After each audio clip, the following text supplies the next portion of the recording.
it's one thing to discuss it being hot out because it's been hot out. That is not a crazy thing to notice. It makes perfect sense to say, my gosh, it's hard out. It's hot out. It's simple to do. It's like the whole thing from Family Guy. Warm today, warm yesterday, even warmer today. Makes perfect sense. What doesn't make perfect sense is to say the world is on fire and we're all going to die. What doesn't make sense is the Secretary General of the United Nations saying this. And for scientists, it is unequivocal. Humans are to blame. All this is entirely consistent with predictions and repeated warnings. The only surprise is the speed of the change. Climate change is here, it is terrifying, and it is just the beginning. The era of global warming has ended, the era of global boiling has arrived. It's terrifying, it's frightening, it's man-made. The era of global warming has ended and the era of global boiling has begun. Well, good night, kids. Sleep well. That is James Taylor. He's the president of the Heartland Institute, heartland.org, and they address these issues, engage climate from a practical perspective, not the political perspective. And over the course of the last week, James, it has been this surreal fear-mongering, and there are two ways this gets described. And the first one came from CNN. This now famous tweet. This month is the planet's hottest in around 120,000 years. And it's this image of basically this cloudy kind of gray sky. It looks like forest fires. And then you've got these three women all disheveled, like, my gosh, what's happening? And they're all wearing sweaters, James, because it's so hot. You have to wear a sweater. Clearly, the weather is being dictated by Jewish grandmothers saying, I'm hot, put on a sweater. That's the way this one went. And for those of you who want to send me an email, please send it care of my rabbi. There's a lot of fear-mongering, James. Your take on that tweet from CNN and what your organization has been seeing as we had a hot week last week. Well, CNN's tweet is propaganda on steroids. All they have to do is go to the very first United Nations Intergovernmental Panel on Climate Change report, because the United Nations documents, the UN itself documents, that 1,000 years ago, 2,000 years ago, 4,000 years ago, during the vast majority of the time period that human civilization has existed, temperatures have been significantly warmer than today. In fact, for most of the Earth's existence, temperatures have been much, much warmer than today. So what happens in this crazy world of climate alarmism? Somebody somewhere, some obscure person claiming to be a scientist makes a stupid claim, like these are the hottest temperatures of the past 120,000 years. And then all of a sudden, everyone repeats it like as if it's fact. It's like they're watching Al Gore. Everything Al Gore says must be true. But the fact of the matter is science itself, the United Nations itself, has proven repeatedly, convincingly, irrefutably, that tweet is simply false. So the idea that it's false versus the idea of why they put it out, somewhere CNN felt that they had a basis for putting this out. They had a rationale, something that they could point to. Do you know what that was? As best as I can tell, because this has been like a ball of string rolling downhill and unwinding. But basically what's happened is somebody somewhere makes some statement, makes some claim without backing it up. And he or she may have a science degree, but they don't back it up. But somebody hears it somewhere, and now it becomes repeated everywhere. They get their talking points from the climate establishment. Okay, oh, look, here it is. We have to keep repeating this. But the facts are the facts. Go to the United Nations Intergovernmental Panel on Climate Change's own report. Go to the numerous peer-reviewed studies that have documented. It has been the long-term consensus, documented in peer-reviewed literature, documented in all sorts of temperature reconstructions, that today's temperatures are unusually cool, not warm.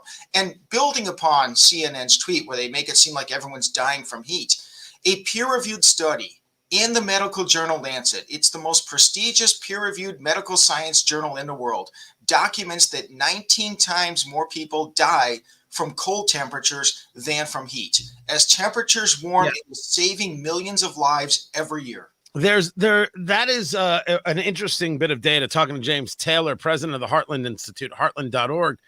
It's a very interesting piece of data that talks about the cold versus the heat, that even as we watch this alarmism take place, it still doesn't address scientific fact about what does more damage to a society. The cold doing more damage, as you're pointing out, than the heat. But I think one of the question that I had asked is, if 120,000 years ago temperatures were this hot, I want to know how they got there. How many Cadillacs were idling just randomly on street corners in order to create this global warming? You heard the UN Secretary General, António Guterres, discuss the fact that this is man-made. Is man responsible for growing temperatures, or I should say, are there growing temperatures, for temperature fluctuations or climate issues being two different things in the U.S. and around the globe? Yeah, that's a great question. If humans are causing all of this warming and it's unprecedented in the last 120,000 years. If temperatures were warmer 120,000 years ago, where were the SUVs? Where were the coal-fired power plants? Here is the way that our temperature history has worked. For the past 3 million years, we've been in an ice age. It is a very unusually cold period. During this ice age, we have about 100,000 years of cold temperatures, interrupted with about 10,000 years of warm temperatures. And that cycle goes over and over and over. We are in one of the rare warm cycles. We've been in this warm cycle for about 10,000 years. It's probably going to end soon. What we know is that during this warm cycle, during this past 10,000 years, temperatures have been warmer than today for most of this cycle. And we can go back 120,000 years ago to the last warm cycle, and temperatures were warmer in that warm cycle than they are today. Temperatures were warmer in the warm cycle 2 times ago than they are today. Temperatures were warmer 3 warm cycles ago than they are today. The Earth does not have a fever. The Earth has pneumonia. That's a line. Talking to James Taylor, president of the Heartland Institute, heartland.org. Let me give you something else that was shown a lot.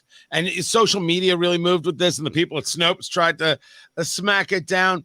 It shows a weather map in Europe of a country where they showed temperatures, and they're showing them in Celsius, of course. So it looks like the temperatures in the 30s, but they're not in the 30s. And the map is green, right? Like the topography. And then underneath it, it shows the same map, and the map is in red.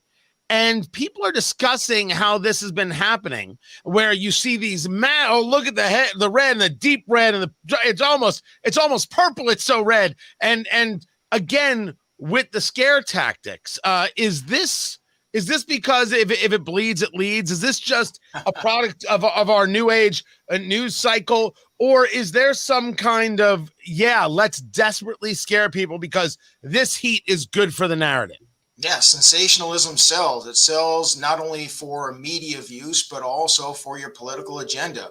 When António Guterres, General Secretary of the United Nations, says that the temperatures are boiling, no, the Earth's average temperature is 59 degrees Fahrenheit. Last time I checked, that's 163 degrees cooler than the boiling point. And it's also a fact that most of the world's population lives in tropical or subtropical climates. Warmer temperatures are what are conducive to human health and welfare. There's a reason why here in the United States, which, by the way, most of the U.S., it's closer to the equator than the North Pole, but even here, most of the population dreams about retiring in Florida, California, Arizona, Texas, warm climates. There's a reason why most of our population is migrating from colder climates to warmer climates. Propaganda is one thing, but scientific facts are another. Talking to James Taylor, he's the president of the Heartland Institute, heartland.org. This was President Biden last week at a press conference. First, he's taking action to deal with the extreme heat. I'm announcing additional steps to help states and cities deal with the consequences of extreme heat. First, I've asked Acting Labor Secretary Julie Su to issue a heat hazard alert. It clarifies that workers have federal heat-related protections, We should be protecting workers from hazardous conditions, and we will. And those states where they do not, I'm going to be calling them out, where they refuse to protect these workers. Now he's referring to Texas and the lie that the governor of Texas, Greg Abbott, got rid of water breaks, which of course wasn't the case, but rather he eliminated red tape, because now they're saying that the employer can give a water break and the employee can take a water break. We are not involved in this conversation. They didn't end water breaks in the state of Texas. But what was your take there on President Biden engaging this rhetoric about extreme heat? Is the heat of last week extreme? No, it's not. You can go to the National Oceanic and Atmospheric Administration. This is the federal government's own webpage. They have data for the state of Texas. What it shows is that days of extreme heat, the frequency of extreme heat days in Texas is declining. We're seeing fewer of these extreme heat days than we used to. Now, global warming is not going to make all extreme heat days go away. So you're still going to get some. But if you want to say that climate change, global warming is causing all this excessive heat, look at the numbers. 80 years ago, 100 years ago, days in which temperatures exceeded 100 degrees in Texas, according to the federal government's own data, were much more frequent than is the case now. And that's not just in Texas. For most of the states in the country and for the country as a whole, you do not see an increase in extreme heat. Indeed, you see a decrease. To the extent that the Earth's temperature is warming moderately, that warming is occurring almost entirely during winter at northern latitudes and at night. It's making the coldest of coldest temperatures more mild. That's pretty much the warming we're getting. And that's a good thing. And before, just to put a cap on this, something else Joe Biden said during that presser at the fake White House they have at the OEOB. It's very weird. It's super weird. Listen to this. Most people don't realize that Texas is one of the states that has the most significant, its energy is most significantly supplied by wind and solar in Texas. And I know there's some in your state want to turn that around, but it's working and it's moving in a big way, and it's cheaper.